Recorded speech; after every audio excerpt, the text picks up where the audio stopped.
लोकसभा चुनाव के अंतिम चरण यानी 7वें चरण को लेकर तमाम पार्टियों ने अपनी ताकत झोंक दी है उन तमाम सीटों पर जिस पर हार जीत का निर्णय होगा। और इन्हीं सीटों में सबसे हाई प्रोफाइल सीट है वाराणसी संसदीय क्षेत्र की, क्योंकि प्रधानमंत्री नरेंद्र मोदी खुद उम्मीदवार है और उनके सामने इंडिया गठबंधन के उम्मीदवार अजय राय हैं। तमाम समुदाय और कम्युनिटी के लोगों से हम बातचीत के सिलसिले में आप पहुंचे हैं वाराणसी के इस प्राचीन महामृत्युंजय मंदिर में, और देख सकते हैं यहाँ पर जो तमाम ब्राह्मण वर्ग के लोग हैं, जो ब्राह्मण कम्युनिटी के लोग हैं, यहाँ पर पूजन पाठ करते हैं।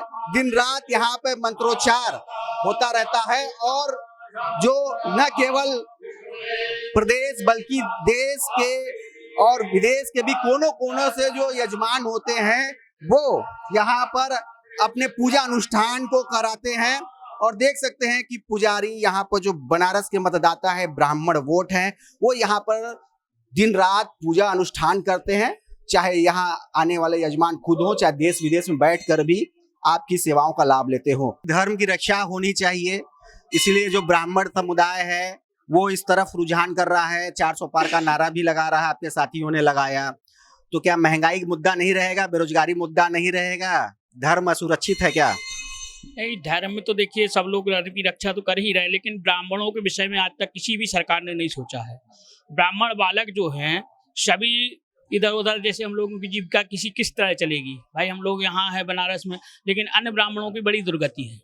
ना कोई ब्राह्मणों के लिए ऐसा कोई वो है कि उनके लिए कुछ पद है, ना कुछ है। किसी तरह जो है उनके लिए भी रोजगार होना चाहिए, सरकारों को सोचना चाहिए। क्या लग रहा है ये सरकार सोच रही है आप लोग के विषय में? बिल्कुल नहीं सोच रही है। हमारे ब्राह्मणों के लिए कोई भी कहीं जो है सुरक्षित नहीं है। मंदिर तो तमाम बन रहे हैं, आप ही लोग कह रहे हैं, तो आप लोग को क्यों नहीं? मंदिर बन रहे हैं लेकिन मंदिरों में ठेकेदार लोग हैं, ब्राह्मण वहाँ नहीं पहुँच पाता है। जैसे क्या है, क्या मामला है? मान के चलिए किसी को दे दिया, अब वो अपना उसका संरक्षण कर रहा है, ठेका दे दिया जाता है। ब्राह्मणों के लिए कुछ नहीं है। देखिए एक युवा हमारे साथ है, वो भी बोल रहे हैं। हाँ बताइए, क्या बता रहे हैं आप? क्या है ना कि जो भी मतलब विकास हो रहा है, ठीक है, जैसे मान लीजिए खिड़किया घाट का विकास हुआ, नमो घाट जिसको कहा गया, उसका भी ठेका दे दिया गया 30 साल 40 साल के लिए, जो भी है।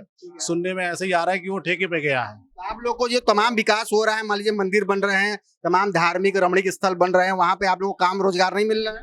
काम रोजगार क्या है, वहाँ पे ठेका दे दिया गया कंपनी को। कंपनी मतलब यात्रियों से पैसा तसील रही है, 400-500 रुपए टिकट का ले रही है, 30 रुपए 150 रुपए ब्राह्मणों को दे रही है कंपनी। ठीक है, क्या करते हैं आप? हम तो यही बाबा का जल पाते हैं। ये क्या टीका चिन्ह लगाते हैं? तो इससे कमाई हुई बढ़ी है? बनारस में तो बहुत सारे मंदिरों के बाहर देख रहे हैं टीका चिन्ह लगाने वाले आ गए हैं, बाहर से भी आ गए हैं। तो आप कहाँ के रहने वाले हैं? कमाई तो नहीं बढ़ रही है। आप कहाँ के रहने वाले हैं? हम बाबतपुर मंगारी के रहने वाले हैं। तो ये कब से काम कर रहे हैं आप? हम 4 साल हो गया। अच्छा, तो ये पहले से ज्यादा ये टीका चिन्ह लगाने का कारोबार बढ़ा है क्या? नहीं, कुछ नहीं बढ़ा है, बढ़ने के सिवा घटते जा रहा है। क्या कहना चाह रहे थे? रोजगार आप लोगों को मिला है? मंदिर वंदिर बहुत सारा बन गया है बनारस में, कहा जा रहा है। नहीं सर, रोजगार तो नहीं मिल रहा है, किसी ब्राह्मण को नहीं मिल रहा है, क्योंकि यहाँ पर जितने भी लोग आ रहे हैं क्यों अपना ही झोली भर रहे हैं, लेकिन अब हमारे ब्राह्मणों के लिए कोई नहीं सोच रहा है। अच्छा, लेकिन एक आप लोगों ने बहुत मुद्दे की बात ये कही कि जो स्थानीय लोग हैं, जितने भी विकास मंदिरों को लेके हो रहे हैं, कहीं ना कहीं वो दर्शन पूजन करने को लेके कट जा रहे हैं। वो आगे दर्शन करने में उनको दुश्वारियों का सामना करना पड़ रहा है। क्या वास्तव में इसमें सच्चाई है? पंडित जी, क्या नाम है आपका? जयकांत पांडे। पूरा सच्चाई है। सच्चाई क्या है कि वहाँ भी अब जो है ना, लोग कहते हैं कि नहीं घूस नहीं लेते, घूस ले लेके शास्त्री लोग को घुसाया गया है। 50,000 1 लाख 20,000 घूस ले लेके शास्त्री लोग को घुसाया गया है। और आम लोग को नौकरी नहीं मिली क्या? नौकरी आम पंडित लोग जो दर्शन कर नहीं सकते हैं, तो शास्त्री का तो छोड़ दीजिए, शास्त्री बनने का छोड़ दीजिए, आम अगर पंडित जाते हैं तो पुलिस लोग धक्का दे देते हैं। नहीं, ये आरोप आप लगा रहे हैं, आवेदन आपके घर से आप लोगों ने वहां पर पूजन के लिए, शास्त्री बनने के लिए कभी किया है? कभी किया हो आप लोग का आवेदन वहाँ पे अस्वीकृत हो गया? और जब कॉरिडोर पहले, जब कॉरिडोर जिस समय, हाँ, आवेदन मैंने किया है, ऐसी बात नहीं। आवेदन मैंने 4 बार आवेदन दिया, और हमसे जो पीछे आवेदन दिए उन लोग का हो गया। आपसे कम योग्य लोग? जी। क्यों ऐसा हो गया? वो तो वही लोग ने बताएंगे। ये हमारी ये मजबूरी है कि हमको भारतीय जनता पार्टी को लाना है, क्योंकि भारतीय जनता पार्टी जो है ये धर्म को देखती है, लेकिन कहीं कहीं पर ये धर्म का हनन भी करती है। जैसे बाबा विश्वनाथ का कॉरिडोर, यहाँ पर हम लोग को जजमान आते हैं, हम लोग जाकर वहाँ पूजा पाठ करवाते थे। आज ऐसी स्थिति हो गई है कि हम वहाँ जा ही नहीं सकते।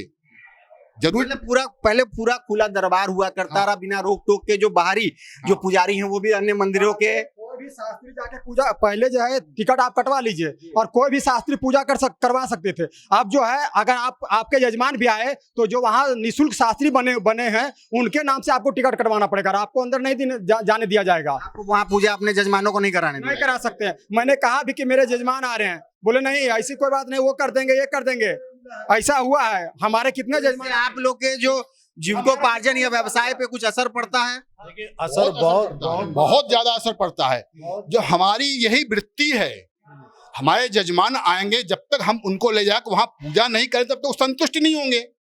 वहां के जो निःशुल्क शास्त्री हैं उनको कुछ आता जाता ही नहीं है, क्या पूजा कराएंगे वो? परीक्षा लेके किए होता क्या है, विकास तो देखिए हुआ है, लेकिन कहीं कहीं मतलब कि ब्राह्मणों को दबाने का काम, ये सब चीजें, जैसे कि रोजगार नहीं है। युवा हर जगह आप देखिए युवा परेशान है, ब्राह्मणों को नहीं। ब्राह्मण तो अपने क्या कहते हैं मन का राजा शुरू से ही रहा, क्योंकि ब्राह्मणों को लोग हर सरकार राजा ही समझी है, मतलब बड़ा आदमी समझी, उद्योगपति, क्योंकि उनको ना आरक्षण मिल सकता है ना कुछ मिल सकता है, क्योंकि ब्राह्मण शुरू से ही पैसा वाले हैं। तो इसलिए रोजगार आप लोग स्वरोजगार है खुद ही, ब्राह्मणों के लिए कोई सरकार नहीं सोचती। हाँ पंडित जी, लेकिन क्या कहते हैं और कोई सरकार ऐसी है भी नहीं, तो इसलिए क्या कहते हैं हम लोग की मजबूरी है। मजबूरी है क्या पंडित जी? वाकई में मजबूरी है। मजबूरी तो कुछ हो। नाम बताइए। देखिए हम लोग बताइए। जयशंकर दुबे, महामृत्युंजय मंदिर का मैं सेवक हूँ, पुजारी कहिए सेवक कहिए, हम बाबा का सेवक हूँ। लेकिन कठिनाई तो है।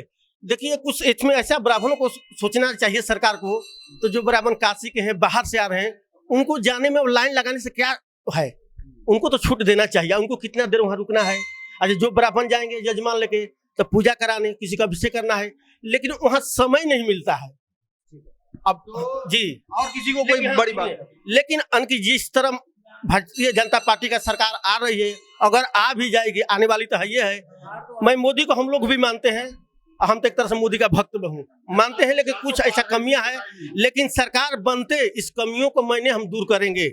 इस सरकार बनते जो हम लिखेंगे भी पत्र भी और कहेंगे इस सुविधा को थोड़ा हटाइए और आने जाने का जो सुविधा है उस ब्राह्मणों को दीजिए वहां पर।